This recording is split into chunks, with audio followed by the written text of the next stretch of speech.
Yes Indraneel గారు, తెలంగాణలో TDP బలపడాలి, ఇది ఎవరు కోరుకోవాలి? టీడీపీ కోరుకోవాలి, చంద్రబాబు నాయుడు గారు కోరుకోవాలి. కానీ తెలంగాణలో టీడీపీ బలపడాలని కాంగ్రెస్ పార్టీ, ఆ పార్టీలోనూ ముఖ్యమంత్రి కోరుకుంటారు. దీన్ని ఎలా చూడాలి అసలు?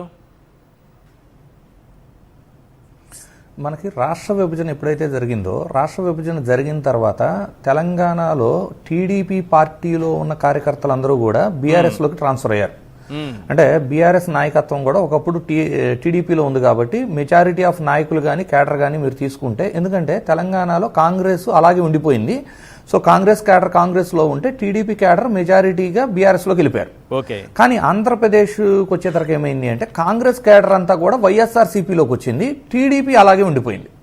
సో వీళ్ళిద్దరూ ఎలా వర్క్ చేస్తున్నారు అంటే, రేవంత్ రెడ్డి గారు అక్కడ టీడీపీని బలపరచడం, అంటే టీడీపీ మద్దతు తీసుకోవటం వలన బీఆర్ఎస్కి ఓటు వేస్తున్న టీడీపీ, ఒకప్పుడు టీడీపీ కార్యకర్తలు తిరిగి మళ్ళీ కాంగ్రెస్ ఓటేస్తారు, లేదు ఆ పొత్తునో వాళ్ళని ఎంకరేజ్ చేయటం వలన వెనక్కి వస్తారు అనేది ఒక భావన.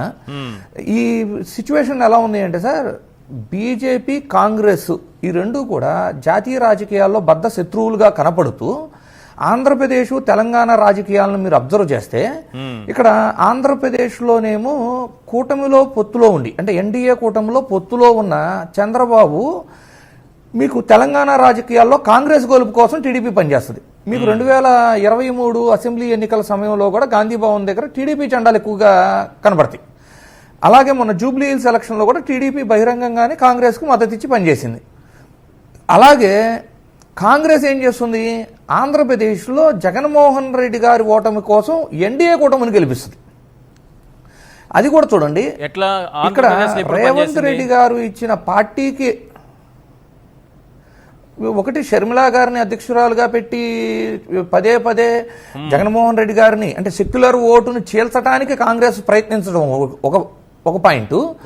రాహుల్ అంటే రేవంత్ రెడ్డి గారు ఇచ్చిన పార్టీకి వెళ్లిన వైఎస్ఆర్సీపీ మాజీ ఎంపీలు ఎవరు కూడా, ఎంపీలు గాని ఎమ్మెల్యేలు గాని ఇండియా కూటమిలో జాయిన్ అయ్యి వైఎస్ఆర్సీపీ గెలుపు కోసం ఎవరు ప్రయత్నించలా, వాళ్ళందరూ కూడా ఎన్డీఏ కూటమిలో జాయిన్ అయ్యారు. ఈ రోజు దేశ రాజకీయాల్లో అందరూ ఏం చెబుతున్నారు, ఒక ఎంఐఎం, ఒక బీఎస్పీ అనేది ఒక బీజేపీ యొక్క బీ టీమ్గా పదే పదే ట్రోల్ చేస్తున్నారు. కానివ్వండి, ప్రస్తుత రాజకీయాలను విశ్లేషిస్తే బీజేపీ యొక్క బీ టీమును నిర్వహిస్తుంది రాహుల్ గాంధీ గారే.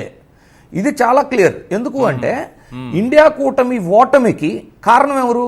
ఆంధ్రప్రదేశ్లో ఎన్డీఏ కూటమి గెలుపుకు కారణమైన రాహుల్ గాంధీ గారు దేశవ్యాప్తంగా తనను నమ్మి తన మిత్రపక్షంగా ఉన్న ఒక అఖిలేష్ యాదవ్ గారు అవ్వచ్చు, శివసేన అవ్వచ్చు, లేదు లాలూ ప్రసాద్ అవ్వచ్చు, అట్లా మీరు దేశవ్యాప్తంగా తీసుకున్న మిత్రపక్షాలన్నిటికీ కూడా కట్టప్ప కంటే మించి వెన్నుపోటు పొడిచారు. ఎందుకంటే ఈ రోజున ఎన్డీఏ అధికారంలో ఉంది అంటే ఆంధ్రప్రదేశ్లో ఎన్డీఏ కూటమి గెలుపే కదా, ఆ గెలుపుకి పరోక్షంగా సహకరించింది కాంగ్రెసే కదా. సో ఇక్కడ ఎలా ఉందంటే సార్, మనం కొంచెం డీప్గా అనాలిసిస్ చేస్తే ఎయిదర్ బీజేపీ లేదు కాంగ్రెస్, ఉంటే నువ్వు ఉండు అధికారంలో, లేదంటే నేను ఉంటాను. తటస్థంగా ఉన్న వాళ్ళు మాత్రం గ్రో అవ్వకూడదు.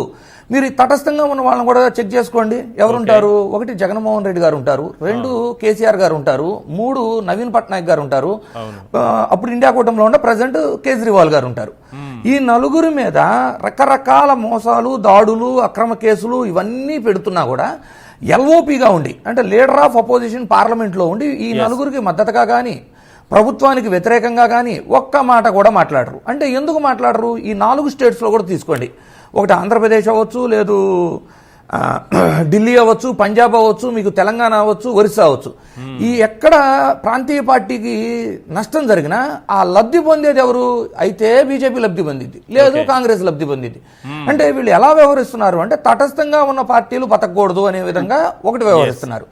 రెండోది ఏంటి, అసలు ఆంధ్రప్రదేశ్లోనేమో ఎన్డీఏ కూటమిలో ఉండి పక్క రాష్ట్రంలో కాంగ్రెస్ పనిచేస్తున్నారు, తెలంగాణలో కాంగ్రెస్ అధ్యక్షుడిగా ఉండి ఆంధ్రప్రదేశ్లో ఎన్డీఏ కూటమికి పనిచేస్తున్నారు. అంటే ఇవి ప్రజలు చాలా క్లియర్గా అబ్జర్వ్ చేస్తున్నమాట, ముమ్మాటికి వాస్తవం. కొన్ని సిమిలారిటీస్ చెబుతా చూడండి. వీళ్ళిద్దరు గురు శిష్యులు కదా, ఎవరు? చంద్రబాబు గారు, రేవంత్ గారు గురు శిష్యులు కదా. వీళ్ళకున్న కొన్ని సిమిలారిటీస్ అంటే సొంత మామ మీద చాలా దారుణంగా ఎపిసోడ్ రాపిగలరు, రాపిచ్చి ఆయన ఫోటోను పెట్టి రాజకీయం చేయగలరు.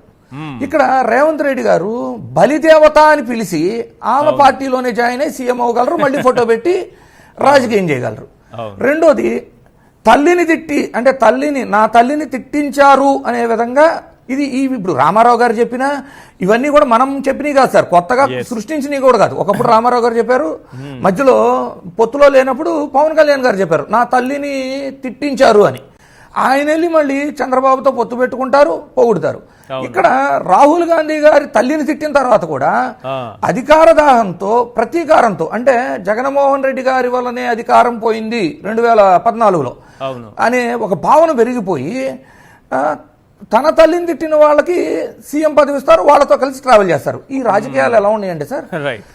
తల్లిని తిట్టినా కలిసి ట్రావెల్ చేస్తారు, లేదు మామ గురించి ఎపిసోడ్స్ రాపిచ్చి అధికారం చేయగలరు. వాళ్ళంతా కంఫర్ట్ గానే ఉంటారు. ఎందుకంటే రాజకీయం, అధికార దాహం, ఇంతకు మించి సిద్ధాంతాలు, విలువలు మాకు లేవు అని పదే పదే చెప్తున్నారు.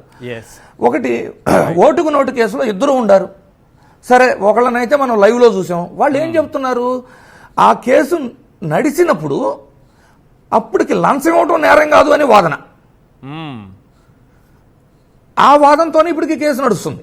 అయితే చూడండి, ఓటుకు నోటు కేసులో ఆంధ్రప్రదేశ్ యొక్క ప్రయోజనాలను వదిలేసి మరీ మనం అమరావతికి వచ్చాం, ఆంధ్రప్రదేశ్కి.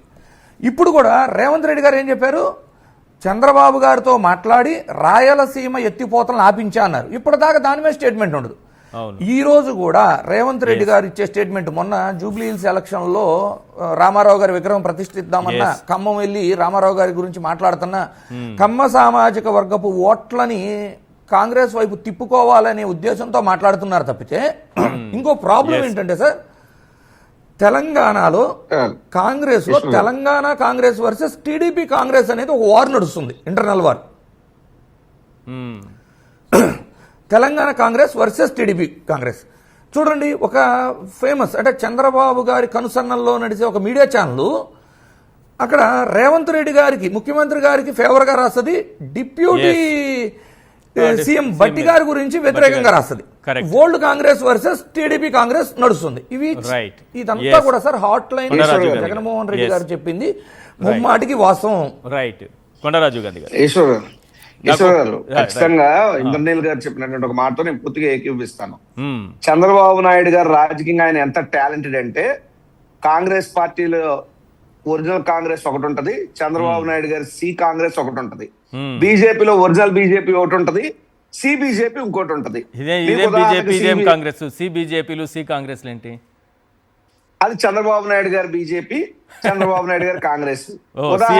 కాంగ్రెస్ బట్టి సి అంటే చంద్రబాబు గారు, మరి అందులో మొమ్మాటం ఉంది, అందరికీ తెలిసిన వాస్తవమే కదా. ఒరిజినల్ కాంగ్రెస్ అనుకోండి, ఫర్ సపోజ్ కోమటిరెడ్డి బ్రదర్స్, లేదు అంటే బట్టి విక్రమార్క గారు, లేదా కొండా సురేష్